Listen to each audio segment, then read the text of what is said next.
blague souvent sur la propension des chasseurs d'orage à hiberner, mais il y a quand même des choses qui peuvent nous faire sortir de notre sommeil. Je parle pas de la neige qui est autour de moi, enfin si un peu, mais pas que.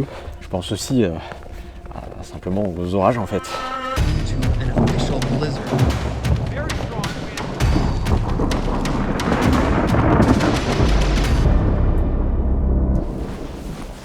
Et oui, il y a aussi des orages en hiver.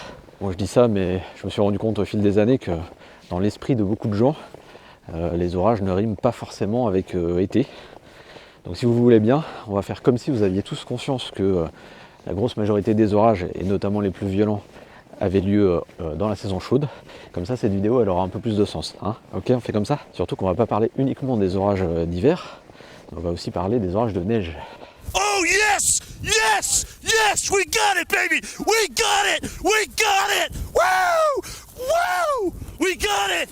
Alors pourquoi autant d'excitation? Est-ce qu'on est là face à une exagération typique de nos cousins américains? Yes! Ou bien est-ce que les orages de neige sont si différents que leurs copains d'été qui pleuvent ou qui grêlent de façon assez banale finalement? Vous vous en doutez, la réponse est oui, parce que sinon cette vidéo elle sert à rien encore. Et vous allez voir qu'il y a aussi des enjeux très importants autour de ces orages qui font que des chercheurs se sont penchés dessus. Mais avant de plonger dans le sujet de cette vidéo, je vous propose qu'on fasse un détour par le sponsor de cette vidéo, qui n'est autre que Surfshark VPN. Vous le savez sans doute déjà, mais Internet n'est pas qu'un océan de liberté aux eaux calmes et transparentes. Bon, j'utilise la métaphore aquatique parce que le surf et les requins, mais c'est aussi parce que je suis pas très à l'aise dans la flotte, moi. C'est pas pour rien que ma plus grande peur, c'est pas les tornades ou la foudre, mais bien les inondations. Heureusement, même pour naviguer sur les flots du web, eh bien il existe des solutions pour vous garder en sécurité. C'est le cas notamment des applications de Surfshark, qui sont disponibles sur toutes les plateformes, que ce soit Windows, Mac, Android, iOS, voire même Linux. Comme ça, quand je suis en chasse sur le terrain et que j'ai pas forcément accès à la 4G, et que j'essaie de me connecter sur un Wi-Fi non sécurisé, par exemple d'une enseigne de fast-food assez connue, eh bien au moins mes données elles sont protégées. Surtout si je me connecte à des infos sensibles, comme par exemple mon compte en banque, pour vérifier s'il me reste assez pour remettre de l'essence dans la voiture. Et ça c'est valable aussi pour les Wi-Fi d'hôtel. Et croyez-moi que dans les hôtels moisis du fin fond du Texas, je suis bien content que ma connexion soit sécurisée. Vous pouvez garer votre motocross juste ici, c'est parfait. L'autre intérêt de Surfshark, c'est de pouvoir débloquer des sites qui sont bloqués géographiquement. Par exemple, moi quand je fais des recherches pour mes vidéos, ça m'arrive souvent de tomber sur des sites d'actualité américains qui sont bloqués aux autres pays. Donc j'utilise mon extension Chrome pour me connecter sur un serveur aux États-Unis et pouf, ma page est débloquée. Surfshark propose plus de 3200 serveurs dans 100 pays, donc vous aurez toujours une option pour contourner les restrictions. Si vous avez envie de profiter de tous ces avantages, eh bien vous pouvez cliquer sur le lien dans la description, et de toute façon vous risquez rien parce que c'est 30 jours satisfaits ou remboursés. Et si en plus vous utilisez le code CROCAO, eh bien vous avez 83% de réduction sur votre abonnement, donc n'hésitez pas, foncez. Sur ce, merci encore à Surfshark de sponsoriser cette vidéo, et on retourne au sujet. Je ne sais pas si vous avez déjà eu l'occasion d'expérimenter un orage de neige. Moi oui, c'était il y a pas mal d'années maintenant. J'en retire aucune fierté parce que je l'ai subi à la maison. Je l'avais pas du tout vu venir. Et pour cause, les orages de neige, ils sont hyper difficiles à prévoir parce que c'est hyper rare. Selon des chercheurs qui ont fait les stats aux États-Unis, pendant la saison froide, seulement 1,3% des orages qui ont eu lieu étaient des orages de neige. Et sur la totalité des chutes de neige observées dans le pays, seuls 0,07% d'entre elles furent accompagnées d'éclairs. D'ailleurs, en parlant d'éclairs, les orages hivernaux sont généralement beaucoup moins actifs que leurs pendants estivaux. Une autre étude plus récente a pu constater que sur les 675 millions d'éclairs relevés en une année aux États-Unis, seulement 0,03% d'entre eux ont eu lieu dans des conditions où la température était inférieure à 0 degré. Et au sein de ces 0,03%, 4 éclairs sur 5 étaient associés à des pluies verglaçantes et non à de la neige. Pour autant, les orages avec de la neige, on sait que ça existe depuis toujours. On a des témoignages récurrents en ce sens depuis le 19e siècle en Occident, mais on a aussi surtout des écrits en Chine jusqu'à 250 avant Jésus. Et d'ailleurs, pendant certaines périodes, en Chine, on pensait que c'était une alerte pour dire que les soldats de l'armée adverse allaient bientôt attaquer. Alors bien sûr, depuis tout ce temps, l'aspect mystique de cet événement s'est fortement estompé, mais il peut rester source de surprise chez les gens qui l'expérimentent pour la première fois. People in and around Edinburgh had a loud wake-up call in the early hours. Hundreds of residents phoned the police thinking there'd been an explosion. It was actually just the weather and a phenomenon known as thunder snow. Ce léger quiproquo s'explique aussi parce que les orages de neige se manifestent de manière un peu différente de ce qu'on observe en été. La première chose, c'est les éclairs. Les éclairs qui sont filtrés par la neige, eh bien, ils apparaissent avec des couleurs très vives, un peu chimiques, qui bien sûr ne manquent pas d'exciter le moindre complotiste qui passerait par là. Dans la réalité, ce changement de couleur est simplement provoqué par la diffusion de la lumière par les flocons, qui agissent comme des millions de petits prismes. Les couleurs qui ont une longueur d'onde plus courte, comme le bleu ou le mauve, sont plus facilement diffusées en rebondissant sur la neige, d'où le fait que les éclairs prennent cet aspect inhabituel. Mais le plus déstabilisant est probablement le son du tonnerre, complètement absorbé lui aussi par les flocons. Déjà, ça fait qu'on ne l'entend que jusqu'à une très faible distance comparativement aux éclairs en été, mais ça donne aussi une texture très particulière au son. Voilà sans doute pourquoi les Écossais ont un peu paniqué. En tout cas, c'est tellement rare que le terme anglophone qu'on utilise pour en parler, Thunder snow! Oh my goodness! Thunder Snow, n'est même pas répertorié officiellement par l'Organisation mondiale de la météorologie. Si c'est si rare, on s'en fout, non? Ah non, pas toi. Oula, t'es ronchon encore. Mais tu me surveilles en montage aussi maintenant? Je crois que t'étais en train d'essayer de te passer de moi en allant te rouler dans la neige comme un damin. Faut reconnaître que j'étais un peu plus tranquille dans la nature pour filmer mes explications, ouais. Et puis oui, pardon d'avoir gardé mon âme d'enfant et d'apprécier toujours la neige. Et en tout cas là-bas au moins j'avais tout le loisir de développer l'histoire de la science des orages de neige et le fait qu'ils représentent à travers leur rareté un peu la licorne des chasseurs d'orage. Est-ce que ça m'intéresse? C'est toi qui m'as demandé pourquoi on devrait se soucier des orages d'hiver. Alors déjà j'ai envie de te dire, premièrement la curiosité, ça fait pas de mal dans la vie, tu devrais essayer. Ensuite, de façon un peu plus pragmatique, il faut bien se rendre compte que ces orages, ils représentent un risque assez unique pour les endroits qu'ils concernent. Et comme on a vraiment beaucoup de mal à les prévoir, beaucoup plus que les orages d'été, on se retrouve à faire face à des catastrophes pour lesquelles on n'était pas bien préparé. L'une des conséquences fâcheuses de ces orages, c'est d'amplifier nettement l'intensité des chutes de neige, c'est-à-dire de provoquer des accumulations parfois bien plus importantes que ce qui était prévu par les modèles météo. Selon une étude menée à l'université du Missouri, qui a pris en compte 30 ans de chutes de neige, quand on observe de l'activité électrique dans une perturbation neigeuse, il y a 86% de chances pour qu'on ait au moins 15 cm au sol. Et dans les faits, c'est souvent bien plus que 15 cm. Ou alors, c'est 15 cm dans une région qui n'est pas du tout habituée à voir de la neige. Et ça aussi, ça peut suffire à faire des dégâts. Par exemple, en mars 2010, il y a eu un épisode neigeux très inhabituel sur la Catalogne, accompagné d'une bonne activité électrique. 15 provinces in the north and east of Spain, as well as the island of Mallorca, are on high alert for more snow. Résultat, plus de 50 cm de neige par endroit, des transports paralysés, la frontière avec la France fermée pendant plusieurs heures et plus de 20 millions d'euros de dégâts, surtout sur le réseau électrique qui n'est pas du tout équipé pour faire face à ce genre de phénomène. On est dans les plaines de Catalogne, je le rappelle, on n'est pas dans les Pyrénées. Entre 1947 et 2009, on n'a eu que 16 fois de la neige au sol, et dans des quantités bien moindres que sur cette journée de mars 2010. Donc vous comprendrez bien que face à ce genre d'événement, des chercheurs ont commencé à se pencher sur la question pour qu'on arrive à mieux comprendre ces orages de neige, et qu'à terme, on finisse par mieux les prévoir. Et toi, t'es plus dans la neige? Non mais là pour la partie explication, je préfère être en intérieur parce que comme ça je peux montrer des schémas ici, tout ça. Moi je pense que c'est plutôt parce que t'as toujours pas trouvé comment enfiler ton bonnet correctement. Allez, voyons ensemble comment fonctionne un orage en hiver. Globalement, les ingrédients nécessaires à la formation d'un orage, ils ne diffèrent pas selon la saison. Donc dans un premier temps, on a besoin d'instabilité.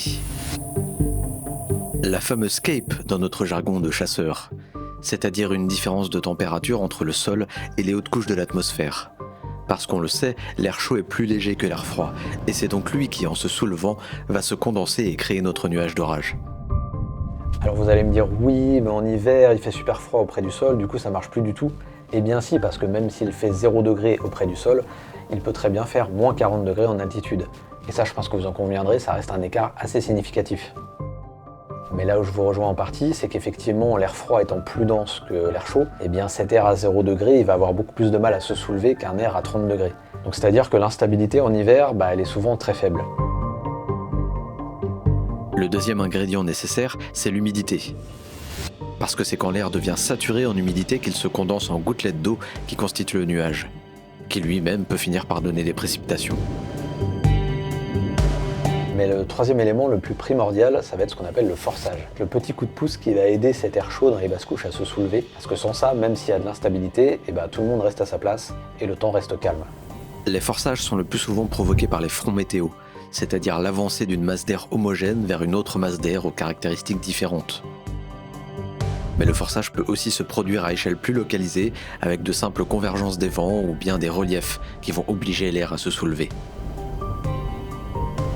C'est seulement lorsque ces trois éléments seront réunis qu'on pourra avoir enfin... Un orage. Eh ben non, pas forcément à tous les coups. Et allez, encore une déception. Pour l'instant, c'est ce qu'on appelle seulement une averse convective. Pour la partie électrique, il va y avoir encore une étape.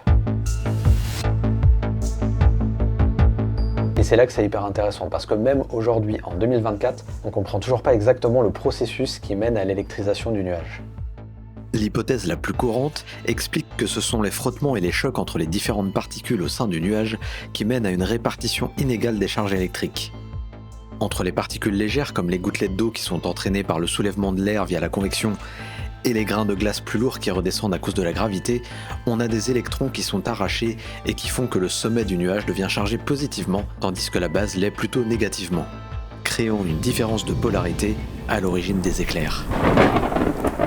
Pour que ces frottements aient lieu, on imagine bien qu'il faut qu'il y ait des mouvements de l'air assez importants que seule une forte instabilité peut créer, sauf qu'en hiver, on a très peu d'instabilité, donc comment ça se fait qu'on a quand même de l'orage?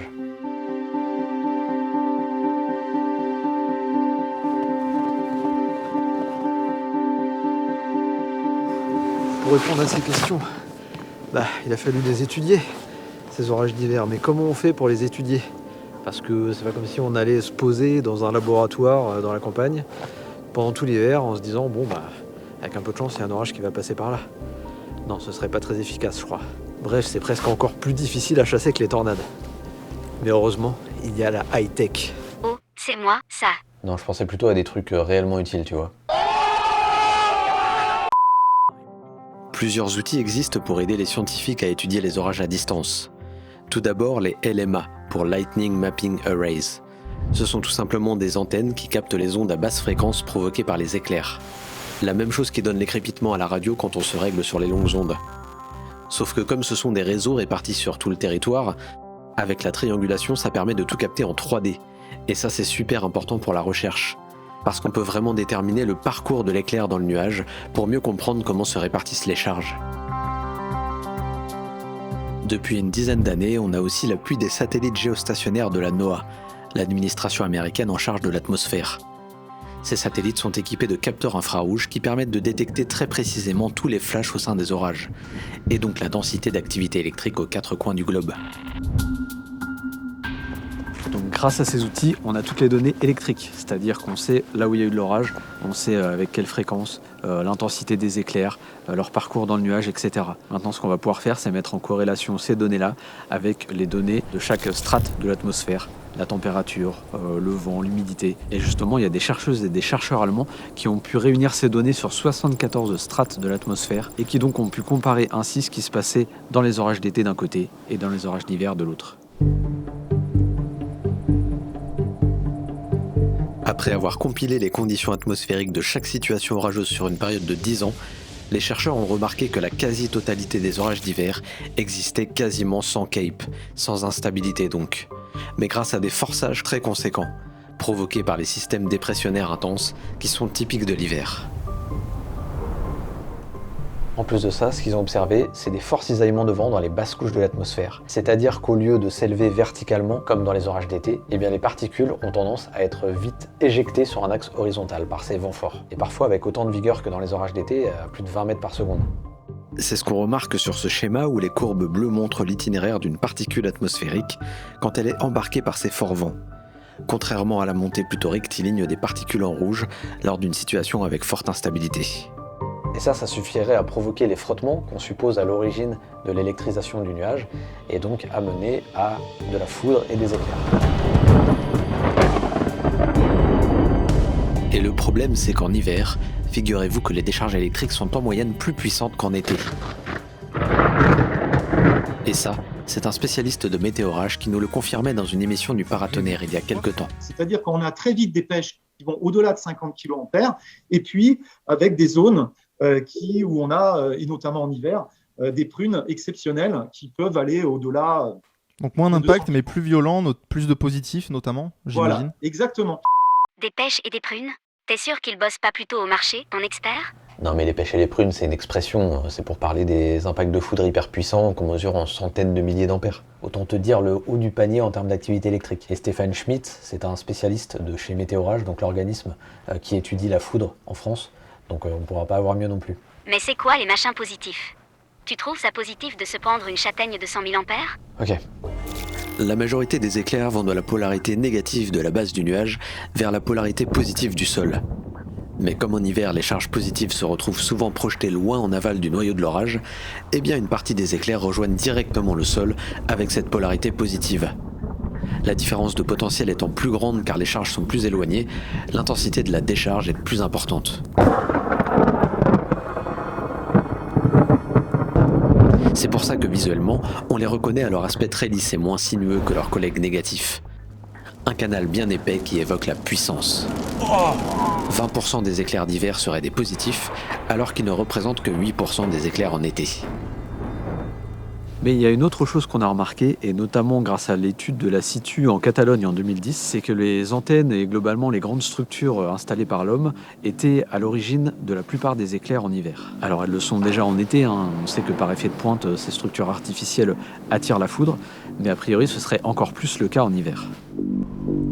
Toujours lors de cette situation espagnole, ce sont tout d'abord des coups de foudre qui ont eu lieu sur les antennes, qui ont ensuite mené à une activité électrique orageuse durable sur toute la zone. C'est l'inverse de ce qui se produit dans la plupart des cas, où normalement on a d'abord une activité intranuageuse, et ensuite on commence à avoir des coups de foudre. Donc ça veut dire que d'une certaine manière, ces premiers impacts, ils ont réorganisé les charges au sein du nuage, et c'est ça qui a fait que celui-ci s'est électrisé durablement. Et ça, on comprend pas encore vraiment pourquoi ça se produit.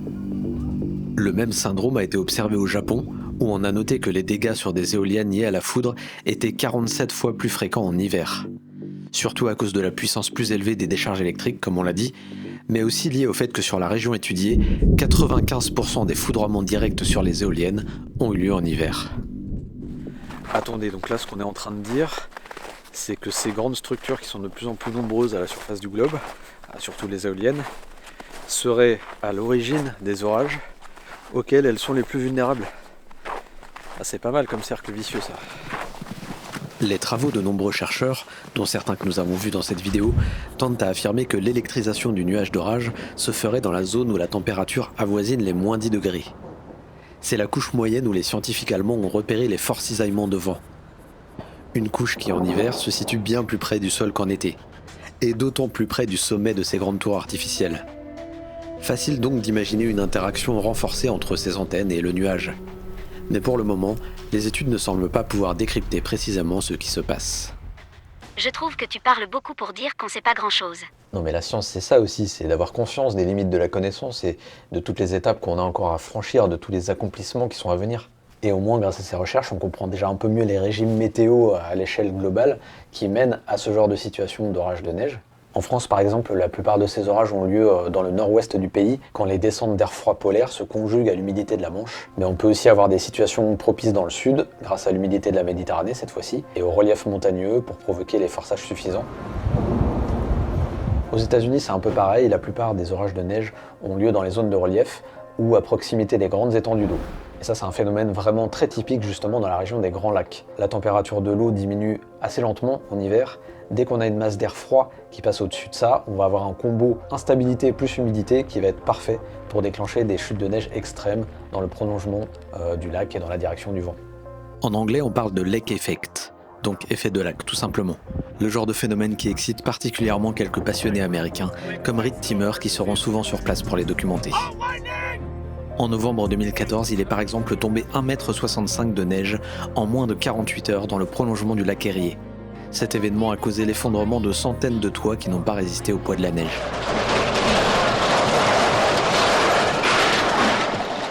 Les effets de lac ne sont pas systématiquement accompagnés d'orages, mais ils montrent que de telles accumulations soudaines ont des conséquences catastrophiques, y compris dans les régions rodées au risque.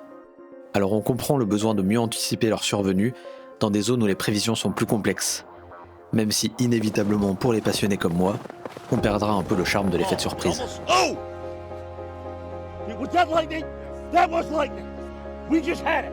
We just had it. Les recherches seront encore longues avant de réellement comprendre ce qui se passe dans ces cumulonimbus d'hiver. I saw it even with a light in my face. C'est ça qui est trop cool avec la météo, c'est qu'il y a toujours plein de questions hyper pointues qui se posent, il y a plein de choses qu'on ne sait pas encore. Et ça me laisse à penser que finalement, ça vaut peut-être pas le coup d'hiberner tant que ça. Bon, j'espère que cette vidéo vous a plu. Pensez à aller voir dans la description le lien pour Surfshark VPN. D'ailleurs, merci encore à eux d'avoir sponsorisé cette vidéo. Et puis nous on se retrouve très bientôt pour toujours plus de chaos.